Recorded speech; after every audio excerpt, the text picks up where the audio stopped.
So my computer just told me that it's recorded from now. Yeah, thank you very much for the invitation. I'm very happy to have the opportunity to speak here. And as Ignacio already said, I'm talking on the Kähler cone of irreducible symplectic orbifolds, which is a current project which I am doing joint with Grégoire Menet. And we're actually still continuing to work in this direction together. So this is basically the state of the art as of now. So the structure of my talk is that I will start with a very, very brief introduction, telling you what the general aim of this talk is. Then I'm going to tell you about K3 surfaces, which is the easiest examples of irreducible symplectic orbifolds, which are actually manifolds and surfaces.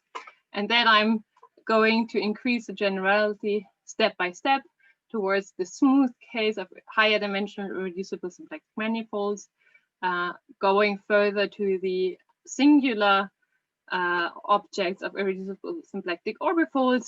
And then in the last section, I'm actually going to tell you about wall divisors, which permits us to give a full description of the Kähler cone of irreducible symplectic orbifolds.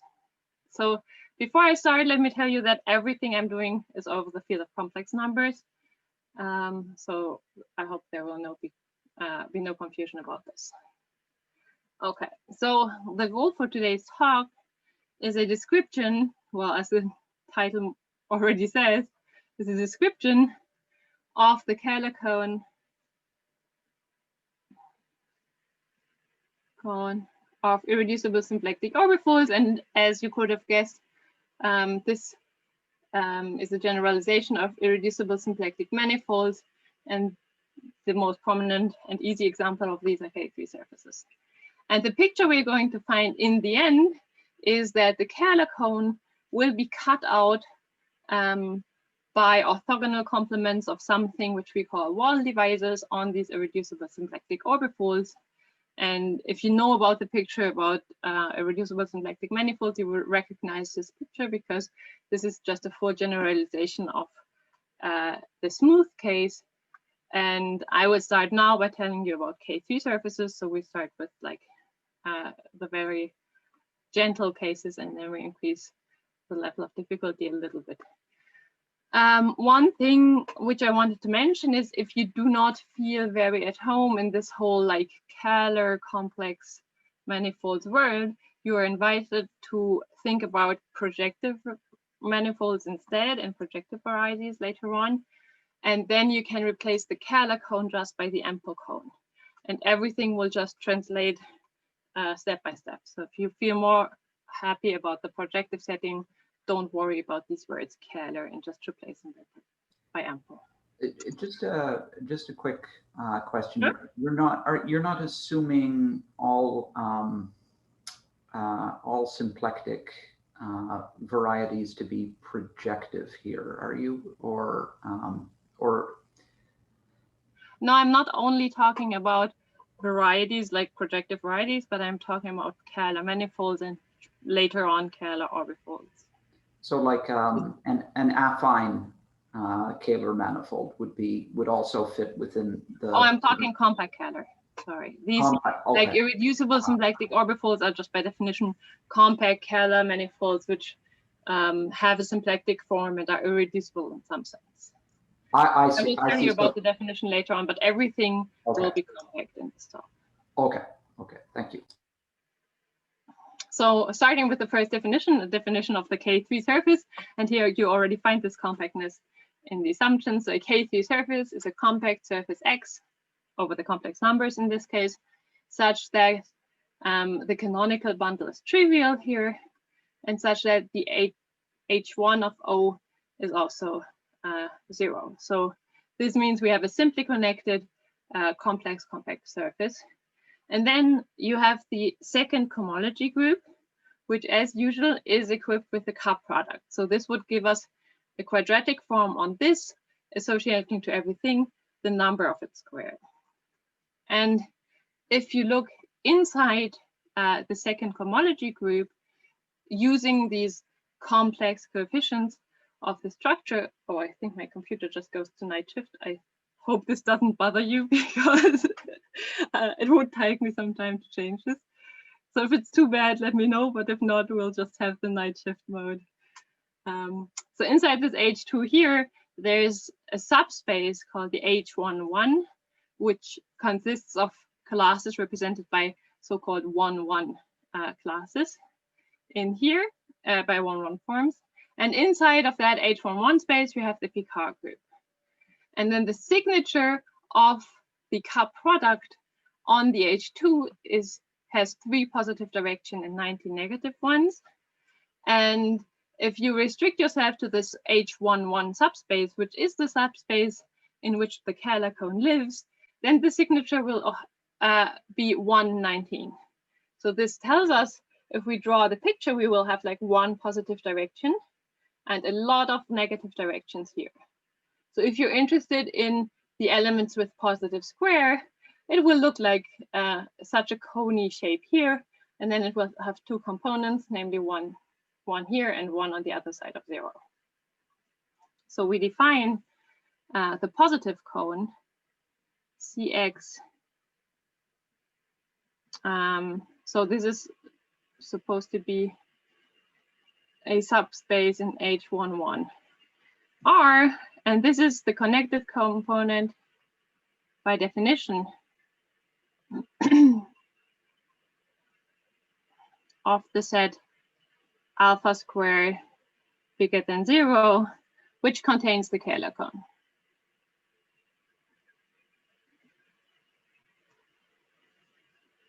So in this picture here, we choose one of the 2 connected components of this double cone here. Now, if we were interested in describing the Kähler cone of our K3 surface X, and I just realized I'm having X and S here for the surface. I'm sorry for this. So here, S is just equal to X. I think I changed my notation at some point and I didn't do it thoroughly. So if we consider any irreducible curve in S, one can easily observe that the square of such a curve, the self-intersection of the curve class, would be -2, would be at least -2, so it's either non-negative or -2. And we define that an irreducible curve C in a K3 surface is called a -2 curve if it satisfies that its square is precisely -2. And these are very important curves on K3 surfaces. You can, for instance, deduce that such a curve will be isomorphic to a P1.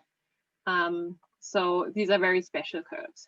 And now that we know these objects, we'll be able to describe what the Kähler cone of a K3 surface is. So let X be a K3 surface, then Kx, so this is my notation for the Kähler cone. And as I said, if you prefer, just think of the ample cone instead, then inside of the Picard group. So the Kähler cone is just a subspace of this positive cone I just defined, and it is cut out by the condition that you need to pair positively on all -2 curves. So it's very natural that always when you have a Kähler class restricted to a -2 curve, it will always have a non-negative pairing. A non-negative pairing, exactly. And on the other side, the other implication nowadays just follows from Narkai-Moisheson, or in the Kähler case, this criterion is called the Demailly-Paun criterion. So nowadays, this is really easy to see. This statement was actually known way before these criteria were established. And then the methods which were used were actually quite similar to the ones we're using in the higher dimensional case nowadays. Okay, so this is the picture for K3 surfaces. So for K3 surfaces, it's a rather immediate picture. And with the technology we have today, I just told you, it is actually also, this theorem is an immediate consequence of other theorems. But this is the picture. Can I ask you something? So this is an open cone always. The Kähler cone is always an open cone. Open inside H11. Yeah. Yes. Okay. So now let me go on to present you the higher dimensional picture. So I'm having the section 3A for the smooth case, just giving you the definition and a little bit of motivation why I want to also include slightly singular objects, and then I will state the higher dimensional results for the singular case. Okay, so let me start by giving you the definition. And the word irreducible symplectic manifold is just too long for me to write it more than once in a talk, so I will always write ISM instead. Maybe let me mention that these irreducible symplectic manifolds are sometimes also referred to as irreducible holomorphic symplectic manifolds, because there will be a holomorphic symplectic to form, and sometimes these are referred to hyperkähler manifolds. So depending on your perspective, you might know them with different names. Okay, let me start with the definition. An irreducible symplectic manifold is a smooth Kähler manifold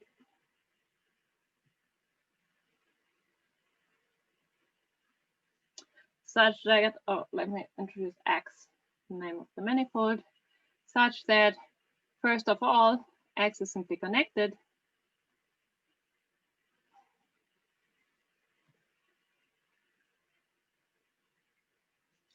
And second of all, the space of holomorphic two forms is generated by a nowhere degenerate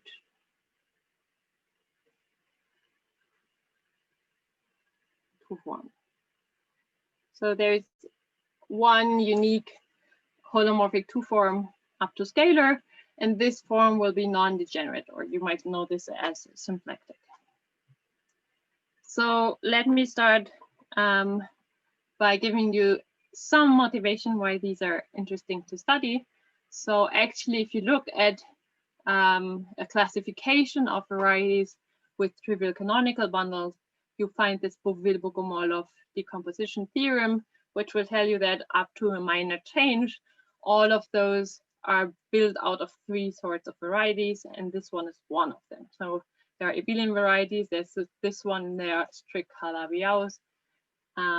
So these occur pretty naturally in a classification theorem. Let me now continue by giving you some examples of irreducible symplectic manifolds. So the first example we have already seen are KT surfaces. And then starting from, KT surfaces, you can consider the Hilbert scheme of n points on a KT surface.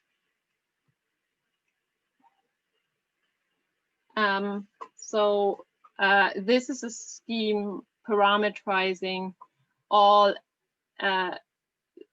length n zero-dimensional subschemes of S. So if you don't really are so familiar with this, this is really taking the symmetric product of S and then resolving it so it becomes smooth. Then there's one more example, which gives you examples in every even dimension. This is something called the generalized Kummer associated to an abelian surface.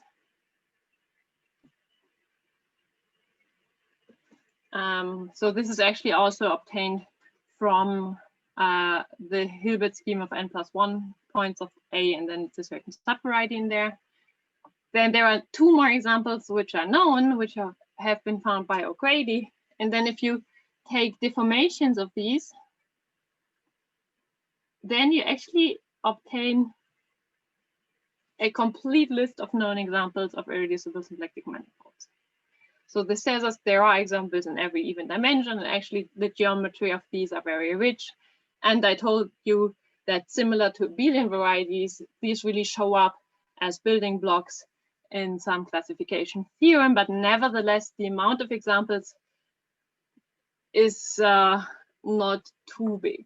So there are basically two motivations to start and extend your horizon to a slightly singular framework. One would be to actually have more examples. And then on the other hand, there are certain theories.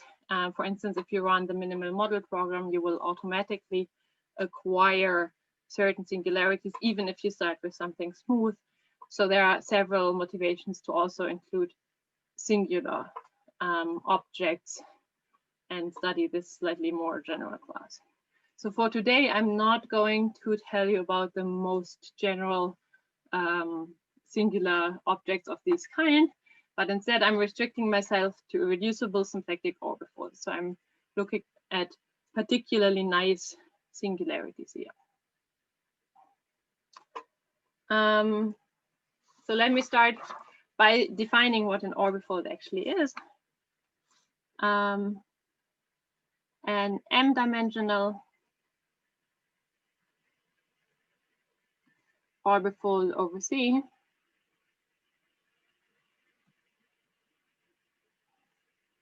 is a complex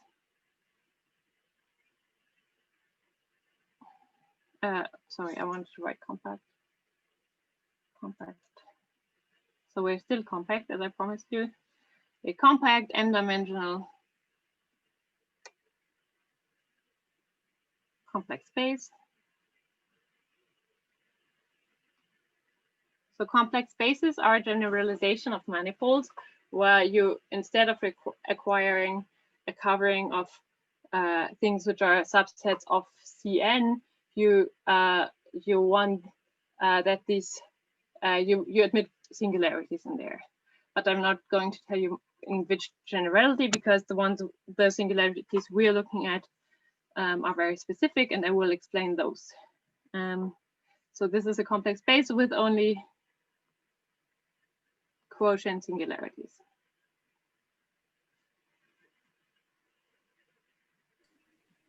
And finite quotient, right? Yeah, like usually if you say quotient singularities, this means quotiented by a finite group. And okay, here's actually a more precise definition of what I mean by quotient singularity. So for each point in X, I require that there exists some neighborhood U such that there exists some open set in CM and a finite group action on the CM such that this neighborhood U is actually the quotient of V by this finite group action. And then we will call sing X the subset of singular points in X, and X reg, the regular subset of X, is just X without its singularities. And then just using this local structure here, you can define Kähler forms on X just by saying a Kähler form is a Kähler form on the regular subset, which is just a manifold, in this case a non-compact manifold, such that this form actually extends on each of these coverings of singular points. So this is just a local version of defining Kähler forms for orbifolds. So it makes sense to talk about the Kähler cone for orbifolds too. So let me give you the definition of an irreducible symplectic orbifold. So these are really the objects we are interested in this talk. So what I did here is I copied you the definition of an irreducible symplectic manifold, and I will now change it so you can see what's new and what's in this singular setting. So an irreducible symplectic orbifold is a Kähler, now of course it's not a manifold anymore, but a Kähler orbifold X over C, such that now what we require is that the X reg is simply connected, so the regular part is simply connected, and such that on the regular part, the two forms, the space of holomorphic two forms is generated by an already generated two form. And then we have this additional condition that the codimension of the singularities of X is at least 4. And actually this condition might now seem very strong to you, but if we drop this condition, we can actually pass to a birational model, which will then satisfy all of these conditions. So it's just picking a nice birational model in this case, avoiding that you have one where you just contracted some divisor. Okay, before I go on and tell you about the theory of these things, I would like to convince you that there are examples of these irreducible symplectic orbifolds which are not smooth. So let me give you one example, which is usually referred to as M prime. So if we start with the K3 surface S, which admits a symplectic involution. That means we have an involution on S, so something where an action on S where the square of the action is the identity, and then the fact that it's symplectic simply refers to that the pullback of the symplectic form we had is precisely the symplectic form again. And if we start with such an object, you can look at the induced action on the Hilbert scheme of 2 points of the K3 surface, and that you can figure out that this action here has 28 isolated fixed points and a fixed surface, which we call sigma. And then this one is almost, if we would just simply construct the quotient via this action, this would almost be an irreducible symplectic orbifold, but it would violate this third condition. So what we do instead is now we blow up this fixed surface here. Then we get an induced action iota m on this blow up, and on this blow up now we quotient out by the group action, so just by this action of the iota m. And then you will find still these 28 singular isolated fixed points which we had before now correspond to 28 singular points, and the rest of the orbifold would be smooth. And this M prime is actually an irreducible symplectic orbifold. So this is the example of irreducible symplectic orbifold which I wanted to tell you about for this talk. There are, of course, also other known constructions of irreducible symplectic orbifolds, but Ulrike, can I ask you yes. something? What is Sure. the surface? This surface sigma? It's is actually a the K3 diagonal. surface. Is the Sorry? diagonal? Is the diagonal? It's like the twisted diagonal, like taking a point and iota of the point. So it's not strictly like, I mean, also the diagonal and the Hilbert scheme of points, that would be a divisor, because you wouldn't just have the diagonal, but actually the blow up of the diagonal. But this one are points which are like a point in S and then iota of S there. And you close that up to get this surface. And it turns out to actually be a K3 surface. I could tell you how to get it from this S, but it's not exactly S. It's a different K3 surface. Okay, so now that we know what an irreducible symplectic orbifold is, and now that we know that there are examples of irreducible symplectic orbifolds, let me tell you some basic properties which we will use during this talk. Wait, So, can I ask you one little thing before? And then this action restricts to the identity once you resolve it, or not? sorry? I am that when you restrict. This is not the identity. When you restrict to the special surface, it's not. Oh, to this, you mean to the blow up here? Yeah, yeah. Yeah, I think it's just the identity on this. Okay. On this now divisor. It's now not the surface anymore. Yeah. It's the identity on this one. But outside, of course, it's not the identity. Okay. But it has a fixed divisor. So when you take the quotient, it will again be smooth. Okay, so let me start by giving you some basic properties of irreducible symplectic orbifolds. So the first one is a very basic observation, and that is that, just to warm up actually a little bit, that the dimension of X is always even actually. So I will usually denote half the dimension by n if this ever comes up. So for instance, in this case, this is 4-dimensional, so n would be 2 in that case. And the reason why this dimension is always even is just that on the smooth part, you have this nowhere degenerate form, so symplectic form. And if you look at some vector space or any tangent space, then this symplectic form would just force the tangent space already to be 2-dimensional. So this follows from linear algebra. And then a very, very important property of irreducible symplectic orbifolds is the existence of a quadratic form on H2 of X. So we have a quadratic form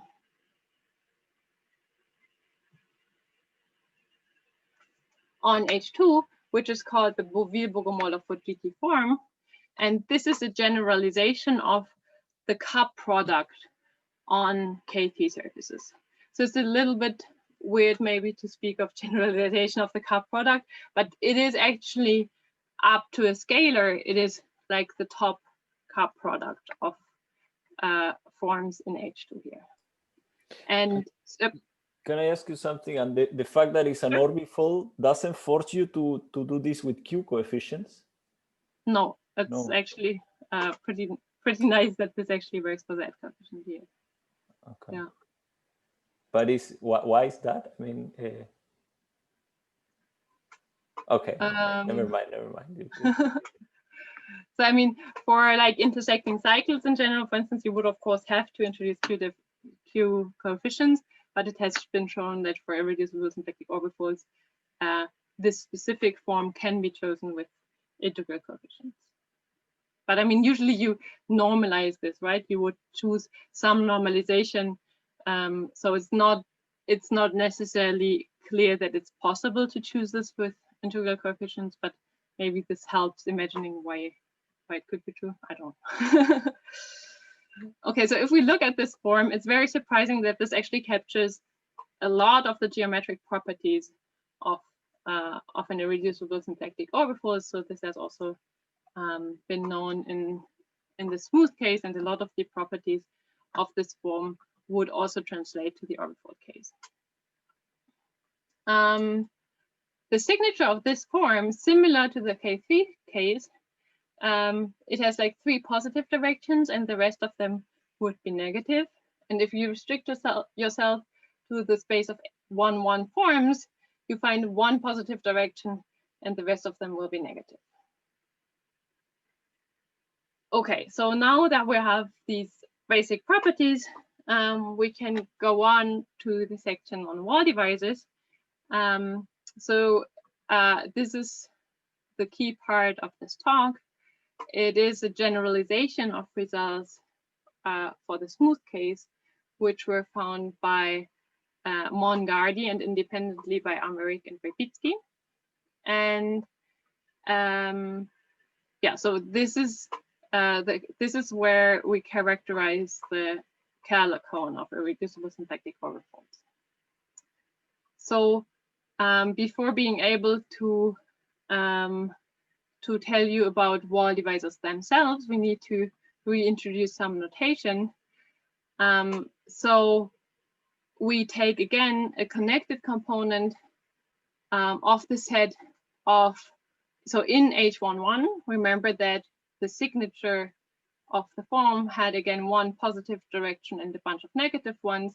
So as for the case of K3 surfaces, we are the subset of classes which have positive square will be this double cone-shaped set, and we define the positive cone as the connected component of this set, which contains the Kähler cone.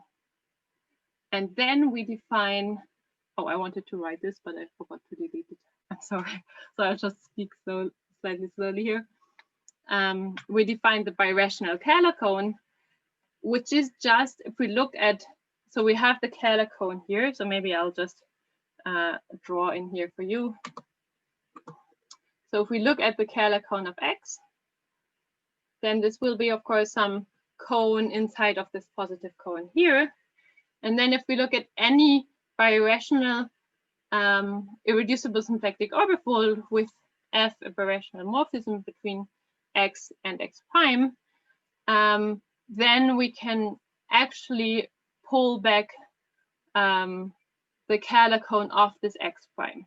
And it will turn out that these that the H2 spaces are actually isomorphic, the H2 spaces of X and X prime. This is because the indeterminacy locus has very high codimension. It was at least codimension 2.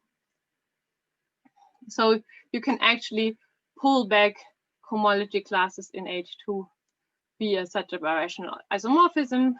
Then you might find the Kähler cone of some X prime here, and you define the birational Kähler cone as a union of all these open cones. Notice that although I'm saying cone, these are like, this is a union of open cones.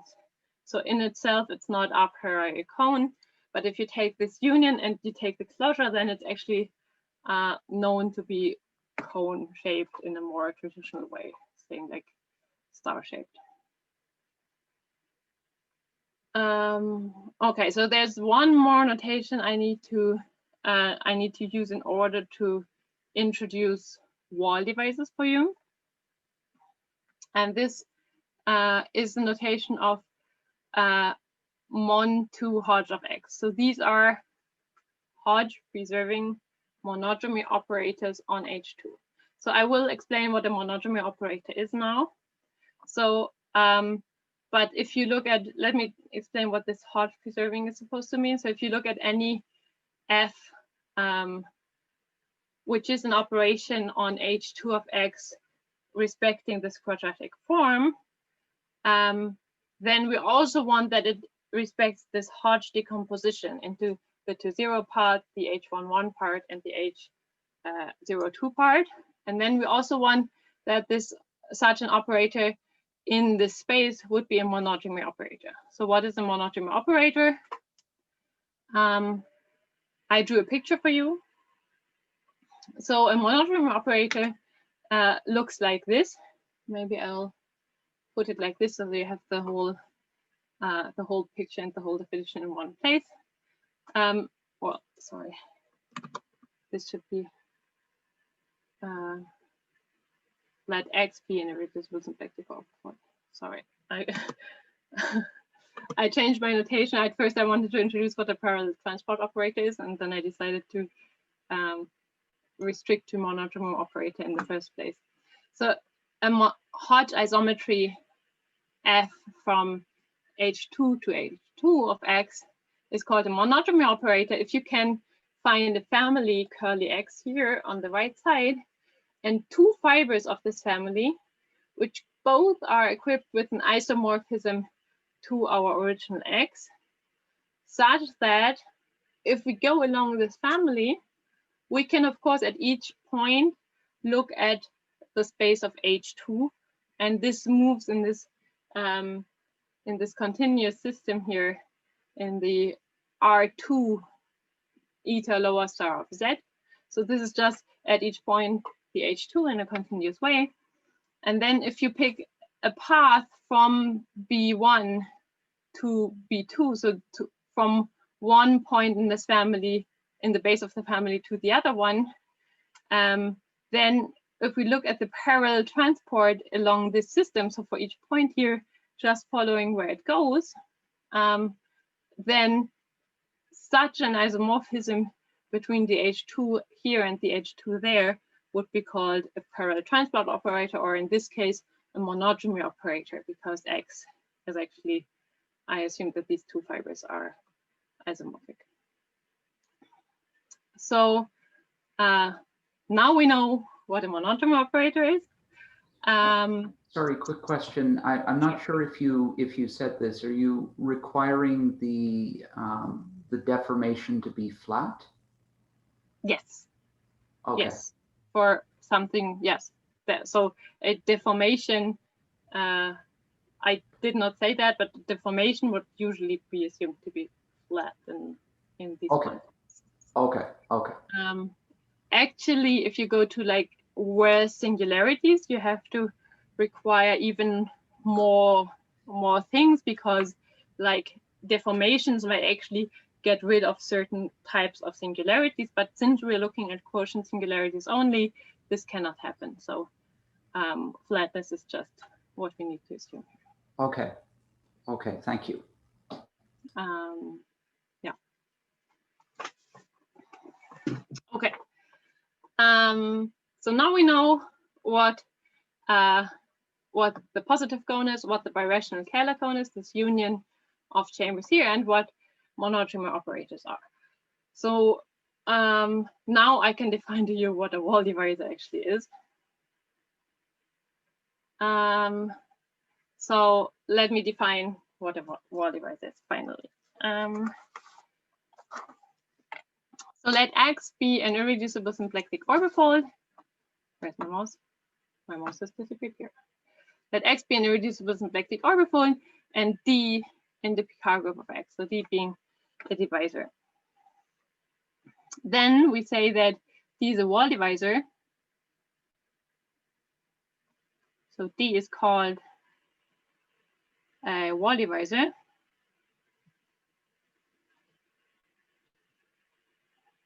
If, well, first of all, Q of D is smaller than 0. So this is an assumption which tells us that the orthogonal complement of this D will actually somehow intersect this positive cone. So there will be like the orthogonal will somehow intersect this positive cone.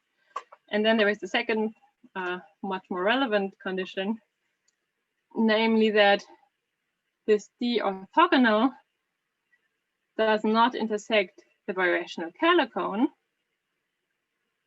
And I even want a stronger version of this. So if I operate with some Hodge monodromy operator, so then I could, for instance, get this f of D perp here, or I could have like G of D perp for some other Hodge monodromy operator. And I meant to draw this such that it's actually going through this wall. Remember, this was an open union, which was just a union of open cones. So theoretically, if there is like a flat wall between those two cones, this could go between the two Kähler cones here. And I want that even f of D perp does not intersect the birational Kähler cone for all f in this group mon to Hodge of X. So for all Hodge structure preserving monodromy operators. So this actually, by what we know now for irreducible symplectic orbifolds, these monodromy operators, they can only be Hodge preserving if they go like back to, no, maybe it's, what I just want to say is a little bit, it's not so relevant. So there's, in case you know what the period map is, this would actually tell us that we go like somewhere in the period domain, this map, this path gamma here would just go down back to a loop. Okay, so anyways, if you are not very familiar with this, just take this as a definition. It's a very weird thing, and a priori, I mean, it's not clear at all that wall divisors should even exist. I mean, we don't really control very much what this mon-Hodge set does, so it's a very strange thing. And also, one thing, a priori, the shape of these Kähler cone, you know, they could be like partially round and then be very weirdly shaped unions. And so it's not at all clear that you should find a straight wall passing between two Kähler cones, for instance. But in the end, we will actually figure out that the Kähler cone is just cut out by the orthogonal complement of such divisors. So there's a very clear, rationally cone shaped. Ulrike, can I ask something? Yes. So the monodromy group is a subgroup of O, right? Of the group of yes. sort of isometries, right? Yes, that's because the transport in such a local system will always respect the form. Yeah, that's sort of clear to me. But so question one, is it a finite? So it's a finite index subgroup? What is something known along those lines? So it is known that it is actually a finite index subgroup, but this is a very non-trivial statement. So a priori, not much would be known, but we do know the global Torelli theorem for irreducible symplectic orbifolds, and that's basically equivalent to saying that this group is actually a finite index. I mean, you need to play around with families there, and it's not even this equivalence is not very easily seen. But there is some. So there is this. Maybe I'm. And the situation changes if you ask X to have an ample divisor, to be projective or so, or not? It's equally hard, the whole thing. It's actually, if you really want to restrict yourself only to the projective setting, it's even kind of worse. Okay. So if you want to, like, of course it's not worse because you're restricting yourself to a partial statement. But then, like, you have this. Okay, maybe I'll just say, if you look at the moduli space of all marked irreducible symplectic orbifolds, then there is a map called the period map, which goes down to something called a period domain. And this map is, so for K3 surfaces, for instance, you would know that this actually is an isomorphism, this map. So this one has, so now, of course, this doesn't look very interesting, but this is a very, a thing you can write down rather explicitly. And this D in particular is just a quadric in a projective space. So this D is very easy to describe. But then for higher dimensional setting, this period map is known not to be an isomorphism anymore. But you can show that this period map is actually, this is like generically an isomorphism. Yeah. So on the very general fiber, you have precisely one pre-image, and then you have like non-separated fibers. And this is true not only in the smooth setting, but also for the orbifold setting. But then the finiteness of the finite index property, this is equivalent to the global Torelli theorem, which tells us that this is actually generically a bijection, and this is a hard theorem. But it's known for the standard example for in the smooth world, this is known or not? In the smooth world, it's known completely in the orbifold setting. Actually, there's also some more general version of singularities for irreducible symplectic varieties, for which it's known when the B2 is at least 5. And it's a group that ultimately only depends on the deformation family. It doesn't depend on X, but on the whole moduli, right? Yes. It's yes. The same. Yeah. Okay. This you can see rather explicitly in this picture, because if you take two deformation equivalent things, then you could always just go to the same loop and then go back there, because the fact that you preserve the hot structure actually just means that this thing is not an arbitrary curve, but it's a loop. In the period domain. So arbitrary families, of course, we could just write down different ways.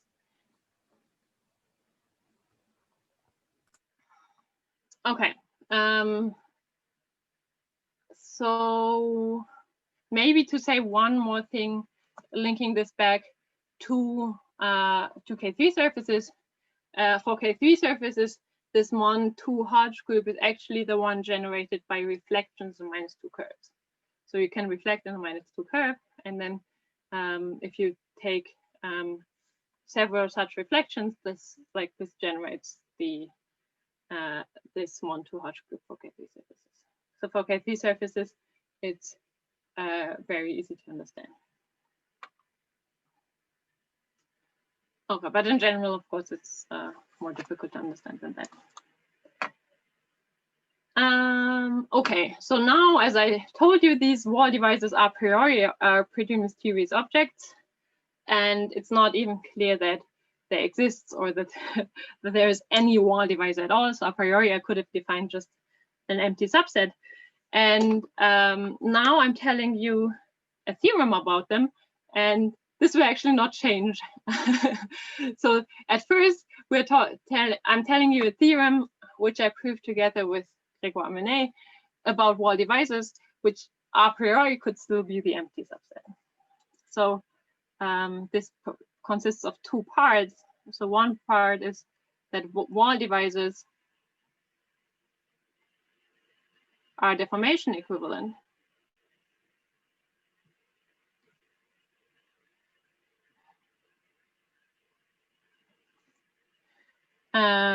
Deformation invariant, I want to say. Maybe I'll actually write rather invariant here.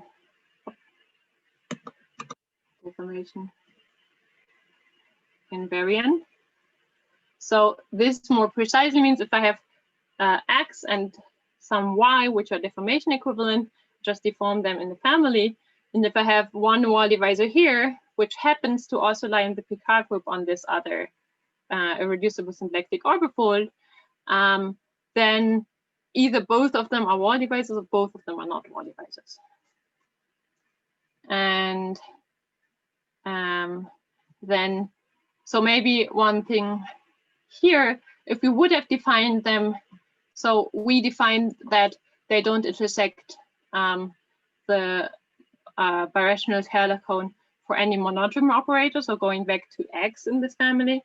And now we find that having any such parallel transport, even if there's a different Y, this fiber here, you will transport a wall divisor to a wall divisor, if they even exist. And then the second part of the theorem is that the primitive wall divisors,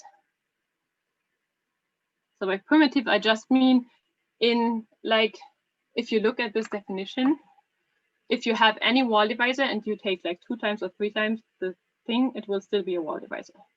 So primitive just means it's not a certain times a wall divisor, but it's the like unique primitive element in this way. Primitive wall divisors have bounded squares.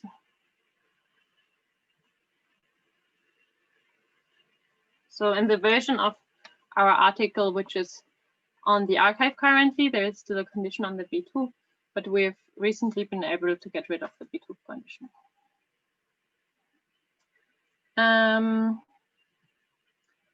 Yes, so as I told you, now we know a little bit about these wall divisors, namely that they have bounded squares. So this makes it for us much more easy to control what they are, because a priori, if you look at all these wall divisors in here, then you might just find that they have like a locally infinite structure, and you might run into troubles with these like limit walls and so on. And then these bounded squares will actually tell you that locally, if you pick any point in the positive cone, you can find a neighborhood where there are only finitely many walls passing through that. And that would help you very much in controlling what, how these wall divisors behave. And then now I can finally tell you the main theorem about wall divisors, which is exactly what I promised you, a description of the Kähler cone. So let X be an irreducible symplectic orbifold. Then there exists a set of wall divisors, which I call WX plus. So these are meant to be, so this is a set of what I would call X positive wall divisors. So there exists this set consisting of wall divisors inside the set of wall divisors. So we can choose wall divisors such that the Kähler cone is cut out. The Kähler cone of X is just, can describe, I think I also put a picture here. So let me show you this picture. So that the Kähler cone is actually cut out by this set of wall divisors. So it's the elements in Cx such that alpha comma di paired with this Bovee-Bogomolov form is bigger than 0 for all di positive wall divisors. So in particular, this tells us that this Kähler cone here will really have like, well, it's either the entire thing, so then it's round, but if it has any walls, like if it has any boundaries which are not parts of this wall of the positive cone, which is round, then it can only have straight hyperplane walls here. And so in this example, for instance, these like D1, D2, and D3 would and D4 would be our positive wall divisors. So actually what you can do is whenever you have a wall divisor, let me go back to the definition maybe. So when you have a wall divisor, then the wall divisor and let's say D and minus D would both be wall divisors because the orthogonal complement of D and the orthogonal complement of minus D are just the same. So basically what you do is for your X, you choose like one direction in every possible wall divisor. This is one way of obtaining this set of X positive wall divisors. And then if you do that definition of X positive wall divisors, if you pass to such a KX here, you would have to flip the sign on this D2 divisor. Okay, so I think we started a couple of minutes late, so do you allow me to tell you one example where we can actually determine the wall divisors? Yeah, I think you're fine. You can do one example. Okay. Yeah. So the good thing is you have already seen the example. So remember we had this M prime I told you about, like this KT surface with the symplectic involution. We would take the second Hilbert scheme of points, blow up this bad surface which we didn't like, and then take the quotient, obtaining this irreducible symplectic 4 orbifold with 28 singular points. And then on this one, we could actually study the geometry of this one so we can understand the wall divisors. And the theorem I want to tell you, so this is something Grégoire and I are currently producing an RCAF version for. So if we have an irreducible symplectic orbifold, which is deformation equivalent to M prime, and if we consider some wall divisor, some divisor in H2, so something in the Picard group of X, then D is a wall divisor. Then D is a wall divisor if and only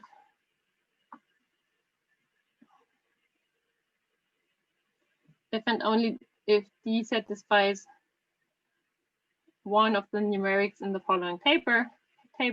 So we have the Q of D. This is the square with respect to the Bovee-Bogomolov form.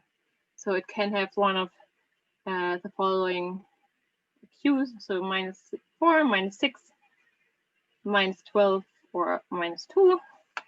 And on the other hand, there's a second invariant which we have to consider, which is called the divisibility of D. I will define this in a second. So this would be 2, 2, 2, or 1. And then this divisibility here is defined by the following. If you look at the pairing, if you pair D with any element in H2 with respect to the Bovee-Bogomolov form, this will be a subset inside the integral numbers because this is an integral pairing. And then by definition, the divisibility of your divisor D is just the generator of this idea, the positive generator of this idea. Okay, so this means for this example M prime and for everything which is deformation equivalent to M prime, we can really hands-on, if you just tell us what the Picard is, and this can be read off immediately from knowing its point in the period domain. So this is really something which is easily controlled. So if you know that, we can tell you precisely what the Kähler cone is. And this is actually something very important, because like knowing the Kähler cone, or in the projective cone, knowing the ample cone, tells you a lot about the birational geometry, about like we can know which ones are birational models which exist.